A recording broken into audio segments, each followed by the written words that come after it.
Jejak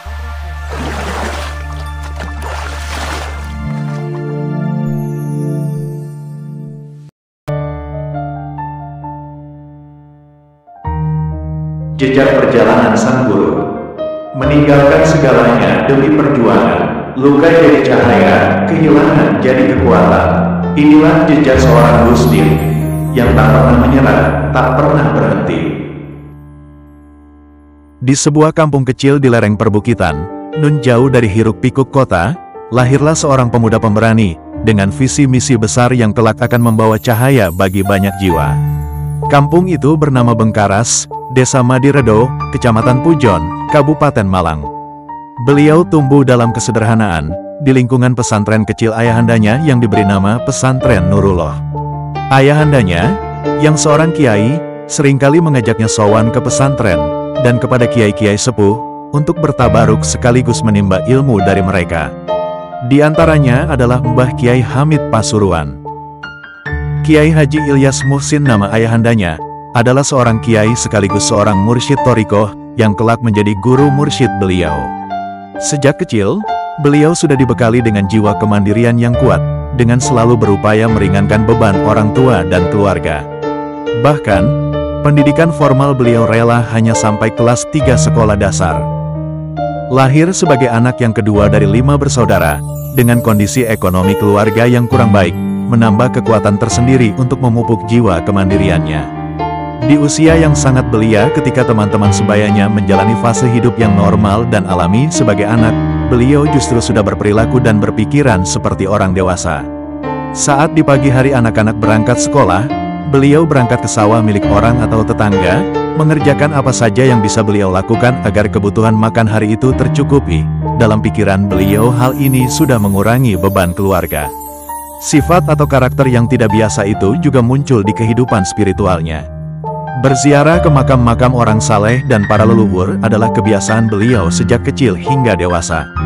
Berjalan kaki sendirian di gelap malam hingga jarak berkilo-kilo juga menjadi rutinitas malam harinya. Bahkan beliau tidak pernah merasa takut berada di tempat-tempat yang seram dan mistis.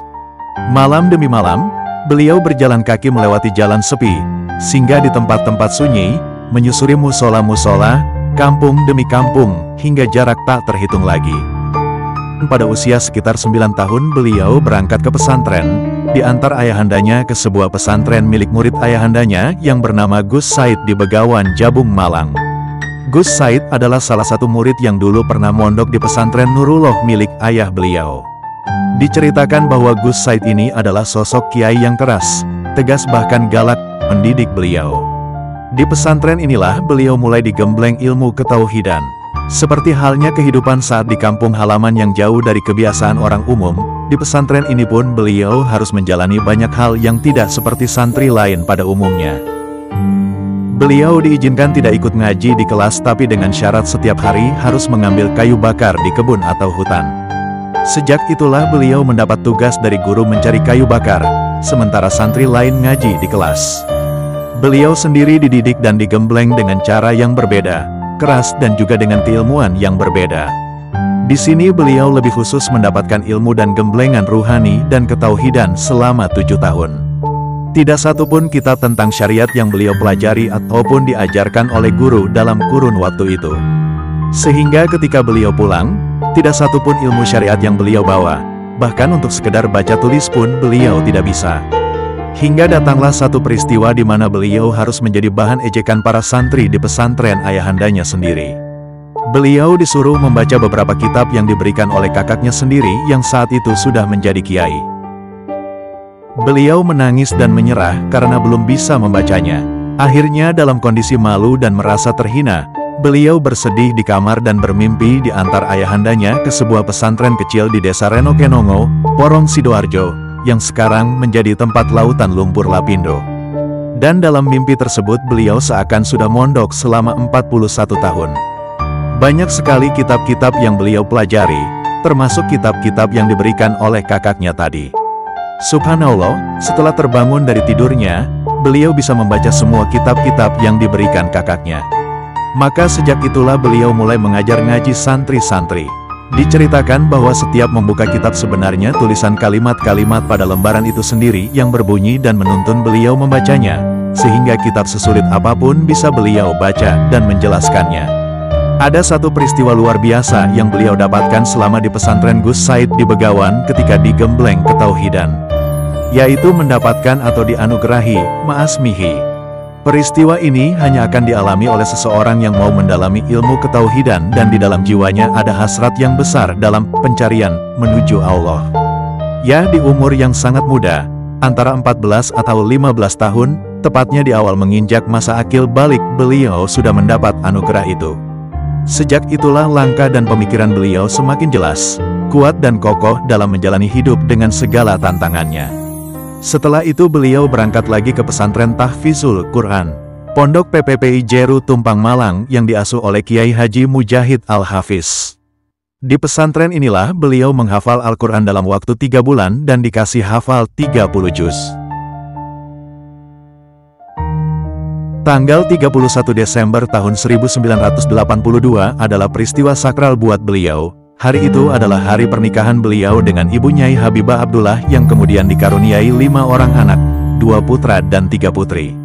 Banyak sekali cerita dan peristiwa yang dialami beliau di masa itu namun belum bisa terungkap di sini.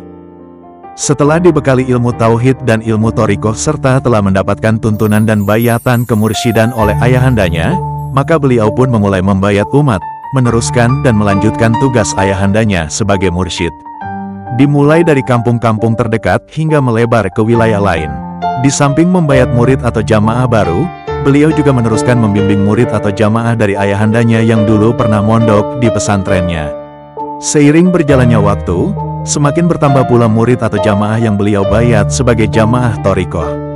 Maka sejak itu langkah dan tujuan perjuangan beliau mulai jelas dan yakin bahwa tugas yang beliau emban adalah menthariqahkan masyarakat dan memasyarakatkan thariqah. Dari situ mulailah membangun majelis di sana-sini. Namun perjalanan tidak selalu indah seperti yang kita harapkan. Seperti pepatah, semakin tinggi pohon semakin kencang angin bertiup, rintangan dan hambatan datang silih berganti. Namun dengan tekad dan keyakinan yang kuat beliau terus maju pantang mundur. Hingga beliau berpedoman bahwa semakin banyak masalah, maka semakin banyak ilmu yang didapat. Dalam perjalanan spiritualnya pun, beliau mendapatkan banyak petunjuk dari Allah. Ini menunjukkan bahwa gairah beliau senantiasa bertambah dalam segi kualitas ruhaninya. Hingga suatu hari beliau mendapat petunjuk dari Allah untuk meninggalkan dunia, atau kalau dalam bahasa tauhidnya adalah tarkul alam, yaitu meninggalkan alam yang ada di sekeliling dirinya, anak, istri, keluarga, saudara, rumah, pondok, jamaah, kampung dan segala yang menjadi dunianya. Maka berangkatlah beliau dengan hanya mengikuti petunjuk Allah dan berjalan sesuai arah yang ditunjukkan. Dan sampailah ke tempat yang Allah tunjukkan, yaitu Komplek Pesarian Mbah Bayat di Klaten. Dari situ beliau mendapat petunjuk dari Allah berupa angka 00431, dan beliau pun heran dan bingung dengan angka-angka tersebut. Setelah mendapat petunjuk itu, beliau langsung disuruh pulang tanpa mendapatkan penjelasan. Maka di perjalanan pulang dengan hati yang penuh dengan pertanyaan tentang petunjuk yang membingungkan itu, akhirnya beliau mendapatkan jawaban. Angka 00431 kalau kita baca adalah 00431. Dan kalau dirincin bermakna, 0 pertama yaitu kita harus belajar mengosongkan diri dari segala yang ada di dalam diri kita. 0 kedua yaitu kita harus belajar mengosongkan diri dari segala apa yang datang dari luar diri kita. 4 adalah unsur alam yang berupa tanah, air, angin dan api. 3 adalah nas, bashar, insan. 1 adalah Allah. Dan semua itu adalah urutan pelajaran ketauhidan yang menjadi kurikulum ilmiah pengajian beliau kepada para jamaah. Pada tahun 1986 beliau mendapatkan petunjuk lagi dari Allah berupa obat negara yang harus beliau sampaikan ke presiden. Petunjuk tersebut yaitu berisi perintah untuk melaksanakan istighosah akbar, diikuti seluruh rakyat Indonesia lintas agama, dilaksanakan secara serempak di tempat ibadahnya masing-masing dan dipimpin oleh presiden. Kemudian pada tahun 1998 berangkatlah beliau ke Jakarta berniat untuk menyampaikan petunjuk tersebut. Namun, Sesampainya di Jakarta ternyata hari itu adalah hari berlangsungnya demo besar-besaran yang dilakukan oleh para mahasiswa dan rakyat yang menuntut presiden mundur saat itu. Benar saja hari itu tanggal 21 Mei tahun 1998, Presiden Soeharto menyatakan diri mundur dari jabatannya. Kemudian beliau pun pulang lagi ke Malang. Tahun 2000 adalah momen spiritual bersejarah bagi beliau, karena di tahun itu beliau melaksanakan ibadah haji untuk yang pertama kali. Banyak pelajaran dan juga pengalaman spiritual yang beliau dapat selama di Tanah Suci. Di antaranya adalah mendapatkan amaliyah beristighfar selama di Makkah, dan bersolawat selama di Madinah. Kemudian pada tahun 2001, beliau dengan tekad dan semangat yang kuat berangkat lagi ke Jakarta, demi menjalankan petunjuk Allah menyampaikan obat negara ke Presiden. Keberangkatan kali ini adalah perjalanan sekaligus hijrah beliau dari Malang ke Jakarta untuk mewujudkan perintah Allah, menyelamatkan umat.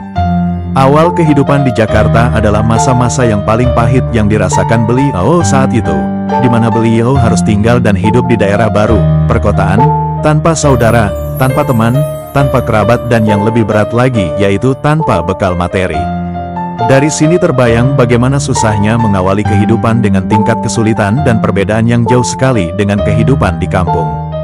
Namun begitu, semangat beliau yang tak pernah padam, senantiasa membara iringi setiap langkahnya.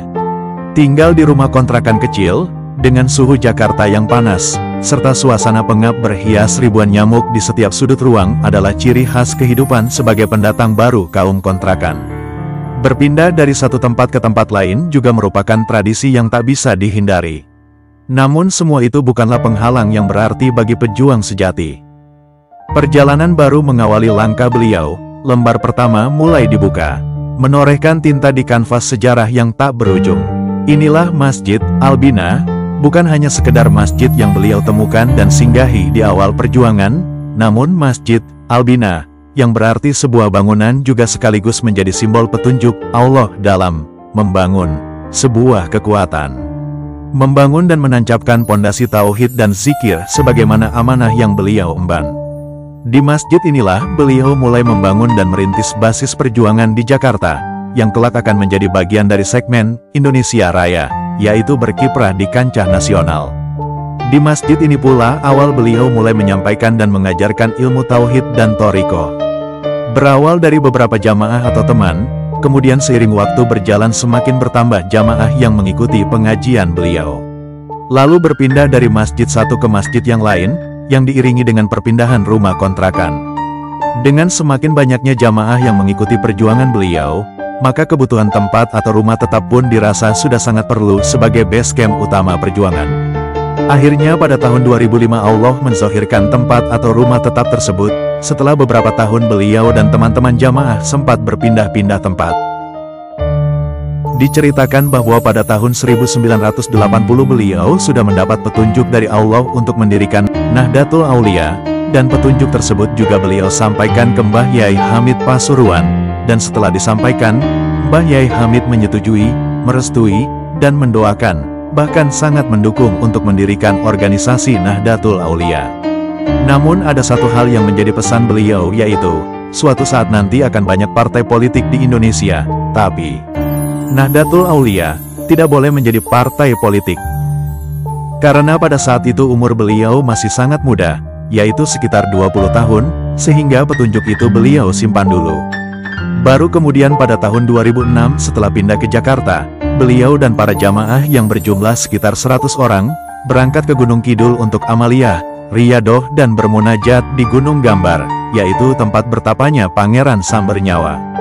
Disitulah akhirnya pertama kali beliau dan teman-teman jamaah mendeklarasikan atau lebih tepatnya berikrar kepada Allah perihal kesiapan mendirikan Nahdlatul Aulia. Maka mulailah dibentuk kepengurusan organisasi Nahdlatul Aulia serta mendaftarkan ke pemerintahan, dan kemudian pada tahun 2021 tepatnya di era Presiden Jokowi, Nahdlatul Aulia mendapatkan surat keputusan dari Kementerian Hukum dan HAM. Setelah mendapatkan legalitas dari pemerintah, perjalanan perjuangan beliau bersama teman-teman jamaah pun semakin berkembang luas hingga keluar daerah.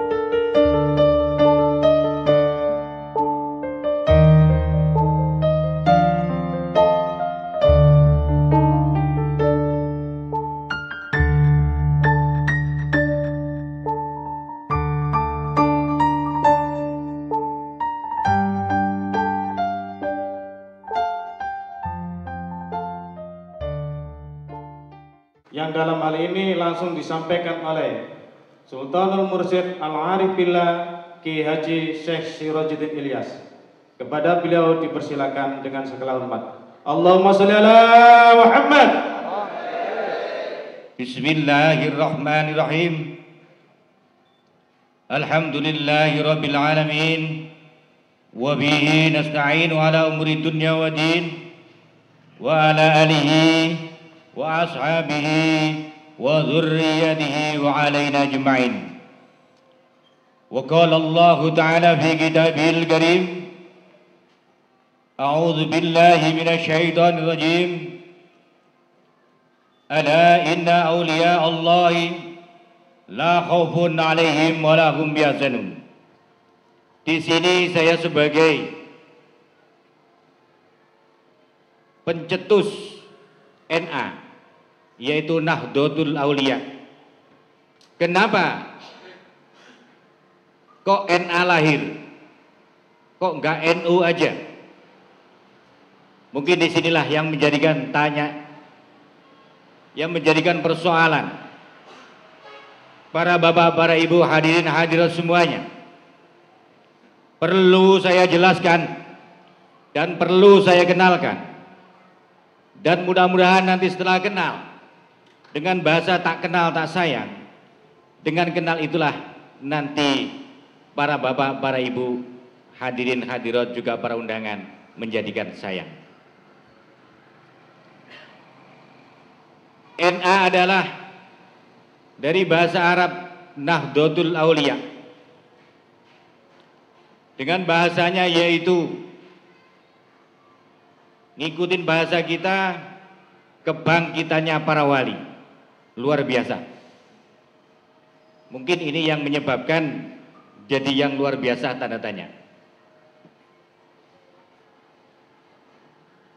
Rasulullah sallallahu alaihi wasallam sudah bersabda, sayati zamanun ala ummati yafirruna minal ulama wal fuqaha ubtiliyallahu bithalathi baliyatin.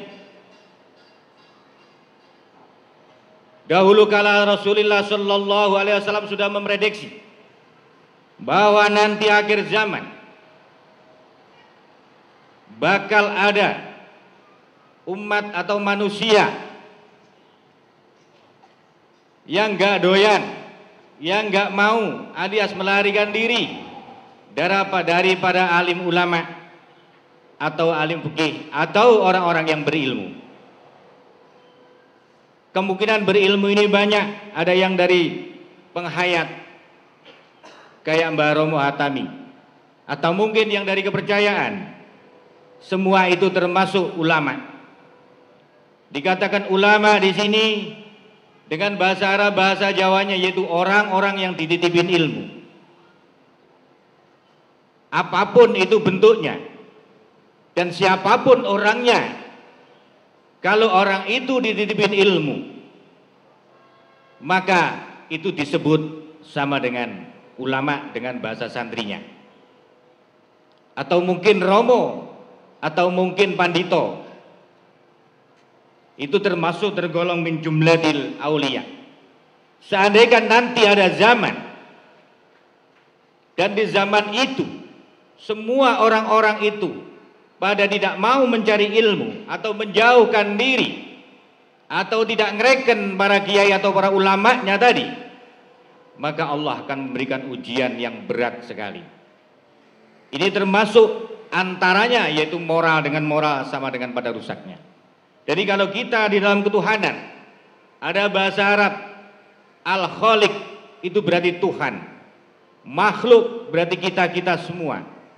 Di tengah-tengah antara Khaliq dan makhluk itu ada akhlak, yaitu ada moral. Semua manusia itu pasti ada moral. Antara orang tua dengan anak ada moral. Antara guru dengan murid ada moral. Antara pemerintah dengan rakyat juga ada moral. Kalau moral ini sudah dilanggar, moral ini sudah diputar balikan, maka disinilah Allah subhanahu wa ta'ala akan marah. Tuhan kita akan marah, akan merusak. Wa ma kana muhlikal qura illa wa alwa zalimun. Allah tidak akan merusak suatu negara dan bangsa kalau negara dan bangsa itu dari moralnya bukan rusak.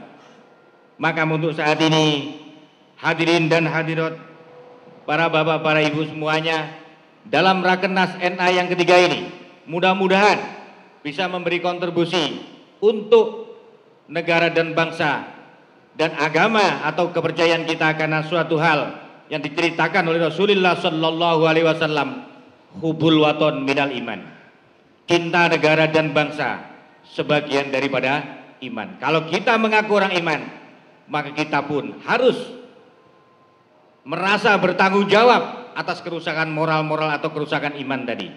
Maka di sini NA dilahirkan, NA dimunculkan. Pola dulu kala, di saat Allah udah bumi ini rusak, maka Allah akan menurunkan nabinya dan rasulnya untuk mendandani, untuk menata lagi moral maupun aturan-aturan yang sudah pada rusak. Diturunkanlah nabi dan rasulnya, sehingga sampai kepada Rasulullah Sallallahu Alaihi Wasallam.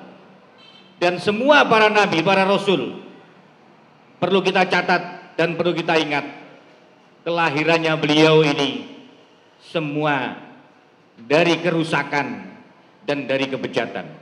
Sehingga nabi kita akhir Rasulullah Sallallahu Alaihi Wasallam, muncul beliau dari Quraisy, dari kaum Quraisy, termasuk bapak ibunya tidak mengenal agama Islam. Maka dari itulah sekarang zaman Nabi dan Rasul sudah tidak ada, tinggal Rasulullah mengangkat al-ulama warasatul anbiya, bahwa ulama-ulama, orang-orang yang berilmu, orang-orang yang dititipin ilmu, tidak tahu dari mana orang itu, aliran apapun, kepercayaan apapun, kalau kita bisa membawa ke Tuhan yang Maha Esa, saya yakin kita akan dikasih selamat semuanya.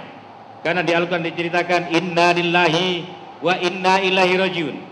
Kita asal usulnya dari Tuhan, kita akan kembali kepada Tuhan. Kalau semuanya akan dikembalikan kepada sana, maka Allah Subhanahu wa taala akan memberikan baldatun thayyibatun wa rabbun ghafur.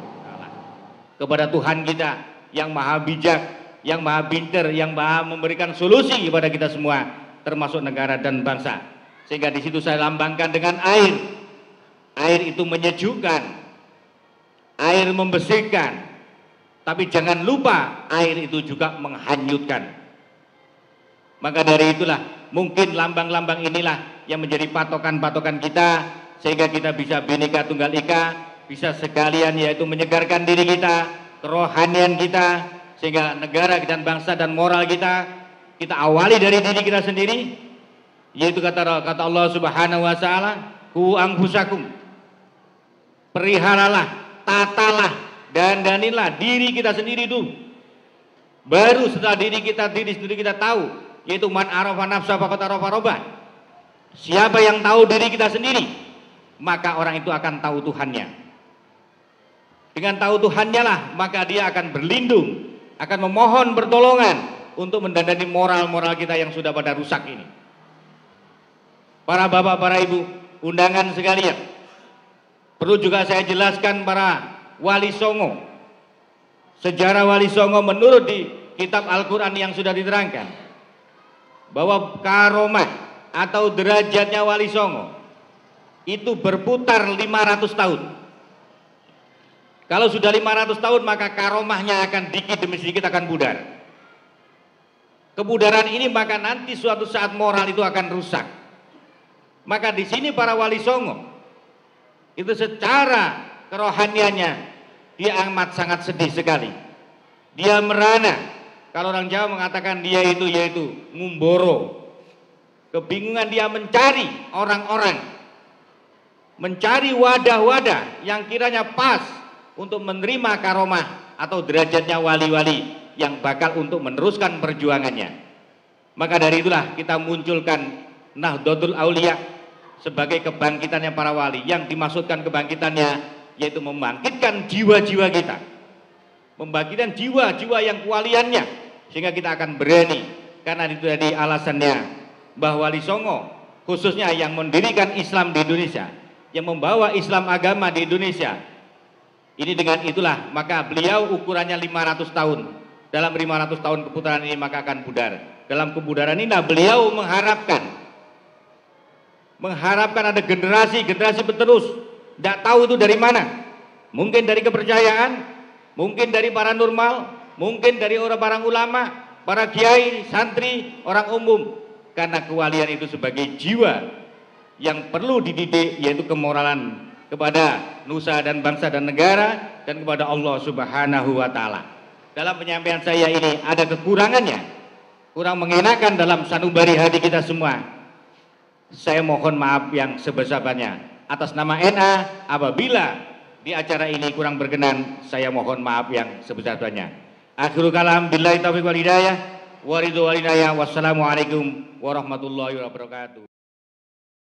Pada tahun 2012, beliau mendapat petunjuk untuk membangun masjid di dalam komplek perumahan yang beliau tinggali. Singkat cerita, pembangunan masjid pun dimulai bersama warga dan juga teman-teman jamaah dari berbagai daerah. Proses pembangunan masjid yang dikerjakan siang dan malam akhirnya selesai dalam 8 bulan yang kemudian beliau kasih nama Masjid Nurul Furqon. Banyak sekali peristiwa yang beliau dan teman-teman jamaah alami saat itu, namun belum bisa terungkap di sini.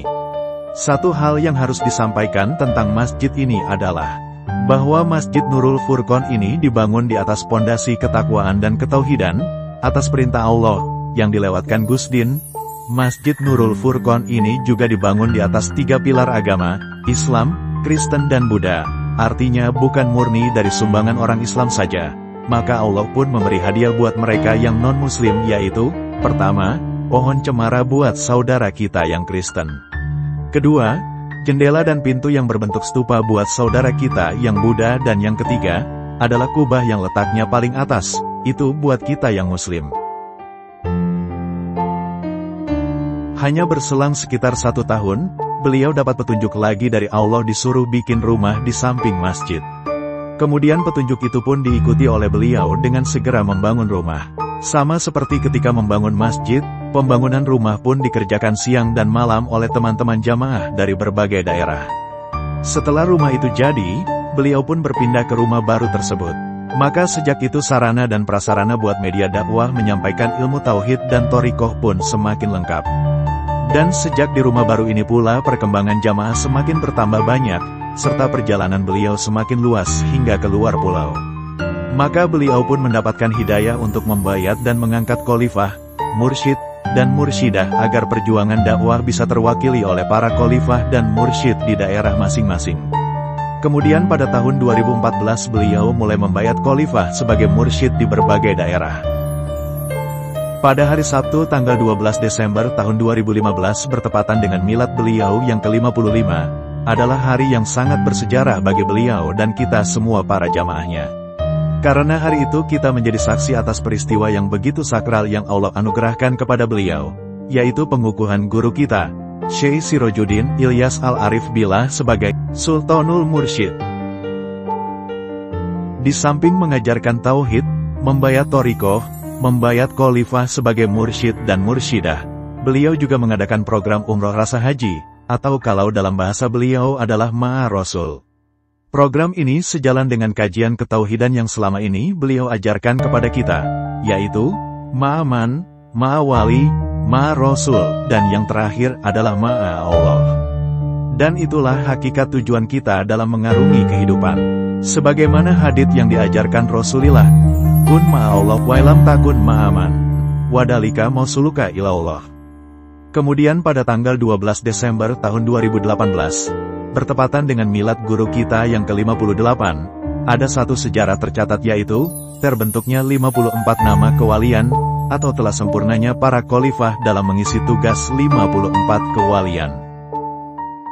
Dan masih di tahun 2018, tepatnya di bulan Desember, beliau mengajak kita melaksanakan amaliyah, yaitu mematok tanah Jawa dimulai dari pesisir barat, Banten sampai pesisir timur yaitu Alas Purwo, dan berakhir di puncak Gunung Tidar, Magelang, atau makam Syekh Subakir.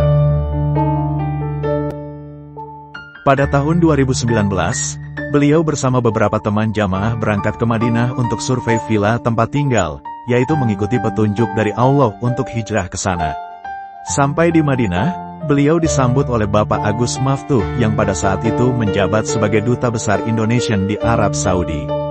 Dan Bapak Agus Maftuh juga adalah sahabat Syekh Khotibul Umam Wirano, sejak sama-sama nyantri ke Mbah Maemun Zubair. Ada peristiwa besar di tahun 2020 yaitu, beliau Sultanul Mursyid mengajak kita amaliyah di daerah Dieng, Jawa Tengah. Tempat itu bernama Tambi, Kecamatan Kejajar, Kabupaten Wonosobo. Beliau sengaja memilih Tambi atau Dieng yaitu daerah yang terletak di dataran tinggi dan juga dingin. Bersama sekitar 300 jamaah kita amaliyah di sana.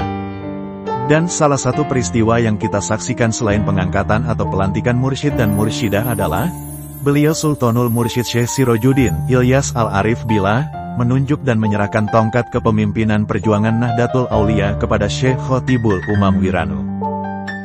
Maka sejak itu, tugas amanah memimpin dan melanjutkan perjuangan Nahdlatul Aulia diemban oleh Syekh Khotibul Umam Wirano. Setelah tugas kemursyidan, kekhalifahan, dan keorganisasian, serta dengan segala keilmuan yang disampaikan dan diserahkan sudah terpenuhi untuk berkembang di tingkat nasional, maka pada tahun 2022, sesuai dengan petunjuk dari Allah, beliau berangkat hijrah ke Madinah dengan diantar oleh Syekh Khotibul Umam dan juga beberapa teman jamaah. Hari itu adalah tanggal 11 April bertepatan dengan bulan Ramadan 1443 Hijriah. Dengan iringan beribu rasa yang tak sempat terungkap, di antara air mata dan jantung yang gemetar, beliau berpamitan, tanpa kata, tanpa ucapan, hanya rasa haru dan sejuta harapan mengiringi langkah dan semangat beliau yang tak pernah padam. Salamunka, salamunka, salamunka.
Obat negara, begitulah beliau menyebutnya. Istighosah Akbar, serempak di seluruh Indonesia, lintas agama, menyatukan hati demi kebaikan negeri. Pada tanggal 24 September tahun 2023, di Gelora Bung Karno, ribuan jiwa hadir, para ulama, tokoh negeri dan masyarakat dari berbagai penjuru. Inilah Indonesia Raya, inilah persatuan dalam cahaya. Setelah amanah ini sempat disampaikan kepada Presiden, baik langsung maupun lewat orang terdekatnya, tapi belum juga ada perhatian, maka Nahdlatul Aulia berkewajiban untuk melaksanakan sendiri tugas amanah tersebut. Meskipun belum serempak seluruh Indonesia, namun harapan kita tetap demi kebaikan seluruh bangsa dan negara.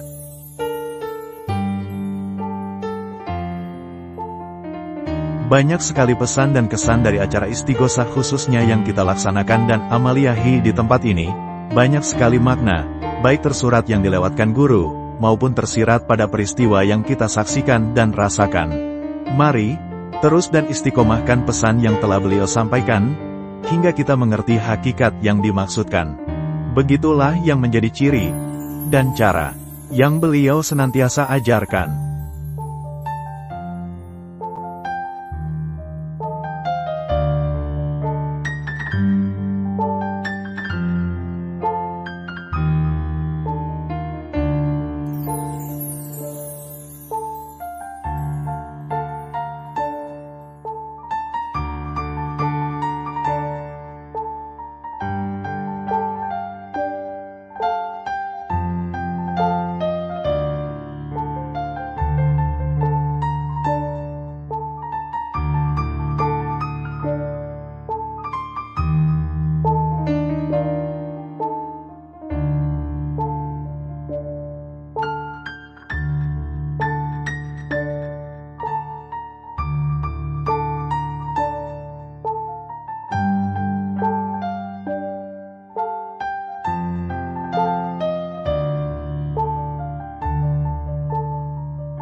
Kita telah menapaki Malang Raya. Kita juga telah melangkah di Indonesia Raya. Kini, saatnya menembus jagat raya. Perjalanan ini bukan untuk berhenti, bukan pula untuk merasa cukup.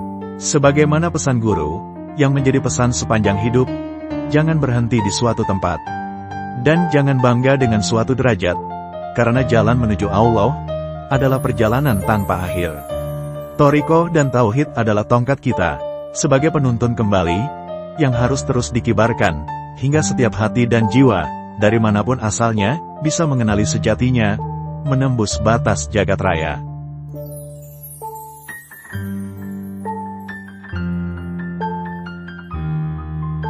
Kita telah melewati jalan panjang pencarian, dari belajar bersama guru, hingga menimba cahaya dari para kekasihnya.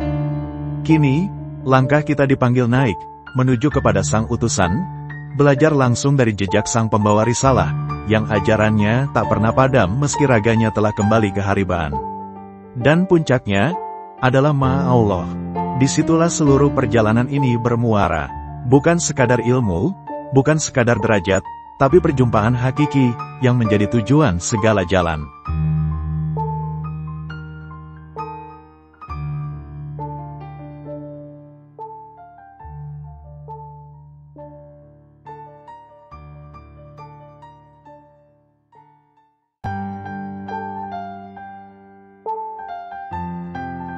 Hari itu langit mendung, alam menangis, hujan dan gerimis tak juga mau reda, seperti linangan air mata, melepas kepergian guru tercinta. Madinah telah menjadi saksi langkah perjuangan terakhirnya. Dan kini bumi pertiwi menerima jasadnya dengan penuh hormat dan bijaksana. Tak ada lagi nasihat yang membisik di telinga, namun jejak perjuangan dan cintanya tetap abadi di hati kita. Ada ruang kosong yang tak terganti. Langkahnya kini tak lagi kita dengar. Suaranya tak lagi memecah sunyi. Tapi warisan cahaya itu terus hidup. Setiap kita melangkah di jalan kebaikan, disitulah beliau ada, menyertai kita. Selamat jalan wahai guru. engkau telah sampai kepada tujuanmu.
Di tengah hiruk-pikuk zaman yang terus berubah, Allah kirimkan kepada kita seorang guru, seorang pemimpin, seorang pembimbing jiwa.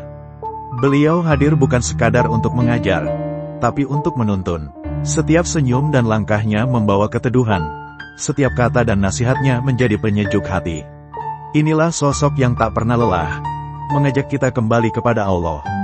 Ada satu bab yang tak semua orang sanggup menjalaninya, meninggalkan kampung halaman tercinta, melepaskan keluarga, anak istri, saudara, bahkan meninggalkan pesantren kecil warisan orang tuanya, demi langkah dakwah yang lebih luas. Di saat orang lain memilih tinggal di zona nyaman, beliau memilih jalan yang penuh duri. Karena bagi beliau, perjuangan ini bukan tentang kemudahan, tapi tentang keberanian menanggung beban demi umat. Beliau tak sekadar berjalan, beliau menanam semangat persaudaraan, menanam keyakinan bahwa kita semua bisa berubah menjadi lebih baik.